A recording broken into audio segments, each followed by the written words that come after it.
ছোটবেলায় আসলে ছবি আঁকতে পারতাম না একদমই।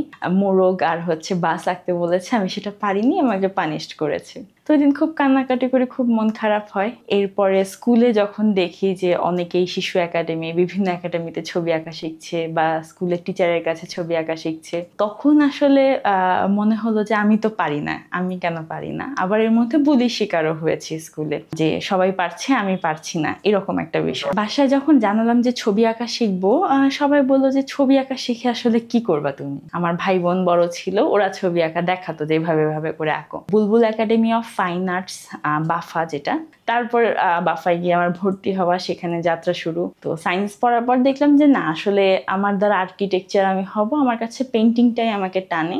এরপরে বাসায় যখন এসএসসি পাশ করলাম, মনে হলো যে না, সায়েন্স থেকে সুইচ করে আমি মানবিক বা আর্টস যেটা সেখানে যাই। পরে আর্টসে ভর্তি হলাম বীরশ্রেষ্ঠ নূর মোহাম্মদ পাবলিক কলেজে। তখন মনে হলো যে না, আমি চারুকলায় ভর্তি কোচিংটা কেন করছি না আসলে। তারপরে চারুকলায় ভর্তি কোচিং নিয়ে ভর্তি হওয়া, সেখান থেকে হচ্ছে জগন্নাথ বিশ্ববিদ্যালয়ে চারুকলাতে চান্স পাওয়া, সেখানে ভর্তি হলাম। অফলাইনে আমি কোভিডের আগে যেটা করতাম সেটা হচ্ছে বিভিন্ন কোচিং সেন্টারগুলোতে ক্লাস নিতাম, সেখান থেকে হচ্ছে একটা ভালো অ্যামাউন্ট আসতো। বাসায় ক্লাস নিতাম আমি, কোভিডে সব বন্ধ হয়ে যায় আমার। তো মে মাসে 12 তারিখে বাবা মারা যায়, আর তখন চিন্তা আসতে থাকলো যে বাবা তো নাই এখন, তাহলে আমার হাত খরচ কে চালাবে, বা আমার কোনো কিছুর একটা প্রয়োজন হলে আসলে কে দিবে আমাকে সেটা। সো পরে মনে হলো যে আমার কোনো একটা জব করা দরকার। তো তখন আবার সবাইকে দেখলাম যে বিডি জবস, বিভিন্ন অনলাইন জব সেক্টরে সবাই জব খুঁজতেছে, জব করতেছে। তো আমিও আমার একটা সিভি বানালাম, নিজে নিজে বানায় অ্যাপ্লাই করা শুরু করলাম যে হ্যাঁ, আমি তাহলে হচ্ছে আমিও জব করি বাসা থেকে।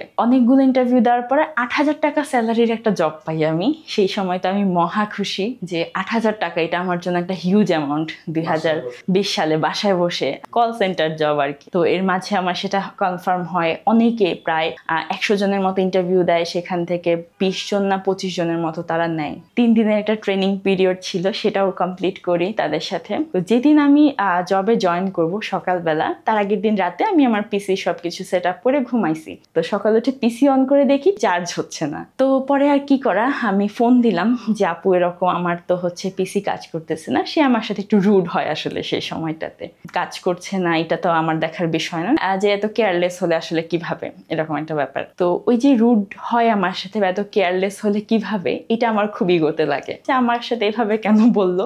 আমি ইনস্ট্যান্ট ফোনের মধ্যে তাকে বলি যে ঠিক আছে, আমি রিজাইন করছি, আমি কাজটা করব না, সরি। পরে আমার তো মনটা খারাপ, 8,000 টাকা চলে গেল হাত থেকে। এর মধ্যে আমার আবার একটা ফেসবুক পেজ ছিল, আকিটুকি অফ ফারহিনা নামে। তো আম্মু বলতেছে যে থাক, মন খারাপ করে লাভ নেই, চলো ঘুরতে যাই। ঘুরতে কোথায় যাবো? আপুর বাসায় যাবো, আপুর বাসা আজিমপুরে। তো বের হয়ে রিক্সার মধ্যে বসে আশেপাশে দেখতেছি বিভিন্ন ব্যানার, কোর্স করায়, কম্পিউটার কোর্স শেখায়। কি মনে করে আপুর বাসায় গিয়ে আসলে ফোন থেকে একটা পোস্ট দেই আমার ওই ফেসবুক পেজটাতে। সেটার ফলোয়ার ছিল তখন 193 জন, যে আমি ছবি আঁকা শিখাতে চাই অনলাইনে, কেউ আগ্রহী হলে জানাবেন, বা এরকম একটা পোস্ট ছিল সেই 2020 সালে। ইনস্ট্যান্ট ওই সময় একজন ভদ্র মহিলা নক দেয়, একজন আপু নক দেয়। সে আমার ফার্স্ট স্টুডেন্ট আসলে, যে আপু আমি সহ আমার বোনের মেয়ে আপনার কাছে ছবি আঁকা শিখতে চাই। তখন আমি কথা বললাম আমার এক ভাইয়ার সাথে যে ভাইয়া এরকম 2 জন ভর্তিও হয়ে গেছে, আমি আসলে কি করব। তো সে বলছে তুমি পোস্ট করো, পোস্ট করায় দেখো। তো সেটা দেওয়ার পরে ওইটা আমার ফার্স্ট ব্যাচ ছিল। টোটাল 42 স্টুডেন্টস আমার ভর্তি হয় ওই ব্যাচে। 40,000 টাকা বিকাশে, এটা তো একটা বিশাল ব্যাপার। এরপর থেকে আসলে অনলাইনে তখন ফার্স্ট ব্যাচ, সেকেন্ড ব্যাচ, এরকম করে 2 বছর কাজ করি। তারপরে 2022-এর ডিসেম্বরের 9 তারিখে এসে বিয়ে হয়। তারপর মনে হয় যে হ্যাঁ, বিয়ের পরে এই কাজটা আমি কন্টিনিউ রাখবো, এবং এখন আমার 24তম ব্যাচ চলছে। অনলাইনেই আমি শেখাচ্ছি শুধুমাত্র। আশেপাশের মানুষদের যে ডিসকারেজ করার বিষয়টা, হ্যাঁ, যে দেখবো ছবি এঁকে আসলে ভবিষ্যতে কি করো, এটা আমি কেন জানি না আমাকে অনেক বেশি অনুপ্রেরণা দিয়েছে, যে আমাকে দেখাতেই হবে যে আমি কিছু না কিছু পারি এখান থেকে। আমার বাবার একটা বিশ্বাস ছিল আমার প্রতি, যে তুমি পাবলিক ইউনিভার্সিটিতে চান্স পেলে চারুকলায় পড়ো, আদারওয়াইজ পড়ার দরকার নেই। তো সেই ইয়েটা নিয়েও আমি এগিয়ে আসছি এই পর্যন্ত।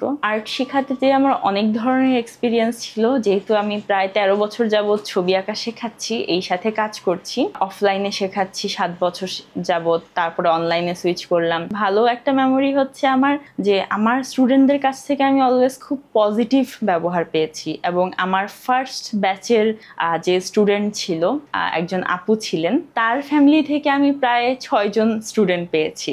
প্লাস আমার আরেকজন স্টুডেন্ট ছিল, ও হচ্ছে ছোটদের ব্যাচ ফার্স্টে এনরোল করে, সেও আমার ফার্স্ট ব্যাচের স্টুডেন্ট ছিল। ও বড় হয়ে প্রায় 5 বছর পর আমাকে খুঁজে বের করেছে আবার, যে মিস আমি আপনার কাছে আবার ছবি আঁকা শিখবো। তো এটাও আমার জন্য একটা গুড মেমোরি।